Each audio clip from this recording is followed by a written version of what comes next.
Ladies and gentlemen, welcome to Fudge Mountain. We've all seen the trailer for Wonka, right? No matter how you feel about whatever Timothée Chalamet is doing or the Uncanny Valley Hugh Grant Oompa Loompa, this movie is undoubtedly going to make a lot of money when it comes out. Because it's an adaptation of Roald Dahl's Charlie and the Chocolate Factory. The beloved 1964 children's book has been brought to the big screen multiple times over the course of its nearly 60-year existence, and each version has brought something new to the table.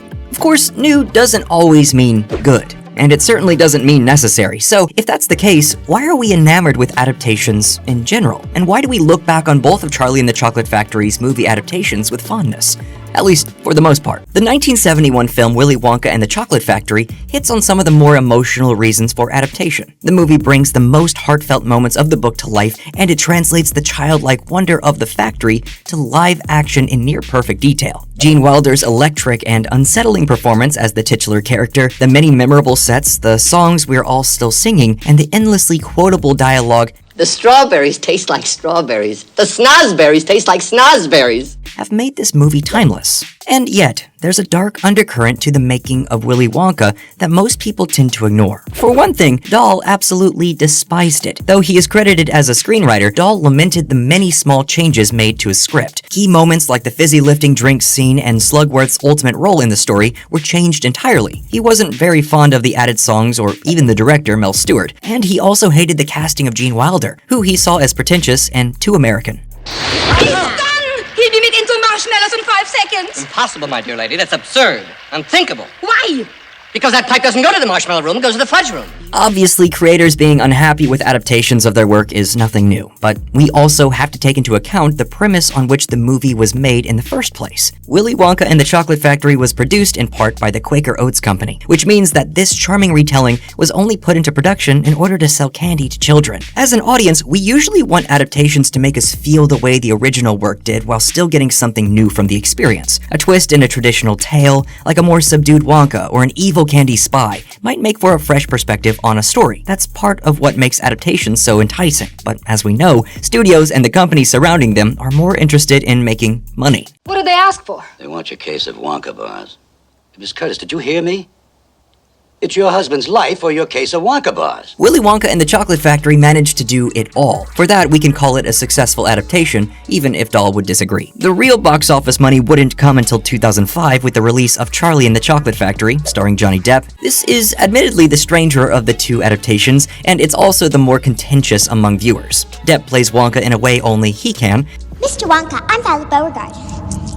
Oh, I don't care. Love it or hate it, his unhinged energy is by far the most memorable part of the whole movie. Since this is a Tim Burton production, there's a whole subplot about Wonka's daddy issues featuring the way overqualified Christopher Lee. Every single Oompa Loompa is played by Deep Roy, and the nightmarish squirrel scene is rivaled only by the one in the 2013 Broadway musical. Still, most of the effects hold up surprisingly well with one or two notable exceptions, and it's arguably a much more faithful adaptation than the 1971 film, especially when you take into account the whimsical and sometimes eerie illustrations from the original book. Dahl's wife, Felicity, has even openly stated that her husband would have loved the movie and Depp's portrayal of Wonka. Now, she may be stuck in the chute just below the top. If that's the case, all you have to do is just reach in and pull her out. With this in mind, 2005's Charlie and the Chocolate Factory gives us a very different reason for adaptation: the need for faithful recreations of source material translated into other mediums. This brings a classic story in its truest possible form to a new audience, one that may not have experienced the story otherwise, and those that have experienced the story get to see it with fresh eyes in a new format. There's something to be said about this method of cataloging and preserving stories, but even the most impeccably detailed adaptation is bound to miss something. Just as 1971's Willy Wonka and the Chocolate Factory may have inspired similar feelings to the book for the audience, yet missed the mark when it came to its creator's intent. In each case, viewers can either be excited or infuriated depending on what they're looking for out of their adaptations. It's obvious that the practice of retelling these stories has just as many backdraws as it does benefits. Other adaptations manage to surpass their source material in quality, while some are so bad they're actually offensive to the property they're adapting. For every incredible return of the king, there is a disappointing golden compass. The worst offenders are the ones that simply don't need to exist. There are countless examples of an original work being adapted flawlessly, which inspires a whole line of poorer quality imitations of the same property. Snow White, A Christmas Carol, Alice in Wonderland, The Three Musketeers, even Winnie the Pooh hasn't escaped this fate. Nobody wins in this situation. So you get nothing. You lose.